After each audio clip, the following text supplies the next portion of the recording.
Stojkovic akuzon regjimin e Vučićit se qëndron prapa zjarrvënies para parlamentit të Serbisë. Avokati Čedomir Stojkovic ka akuzuar presidentin Aleksandar Vučić për organizim të djegjes të tendave të mërkurën para parlamentit të Serbisë me qëllim largimin e vëmendjes së publikut në ditën kur Bashkimi Evropian miratoi rezolutën e ashpër ndaj regjimit të Beogradit. Në një postim në X, avokati i njohur serb tha se partia e Vučićit organizoi djegjen e tendave dhe se ngjarja është një version i presidentit serb për djegjen e Reichstagut në vitin 1933.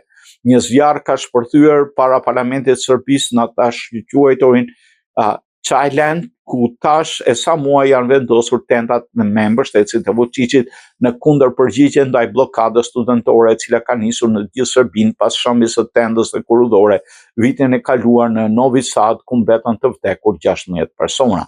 Avokati Stojkovic shkruan se autori i aktit, personi i arrestuar, është punonjës në pension i Agjencisë Informacionit të Sigurisë BIA, shërbimi sekret që Vučić privatizoi. Ai tha se regjimi i Vučićit përmes zjarrvënies deshi të largojë vëmendjen e publikut nga miratimi i rezolutës së Bashkimit Evropian.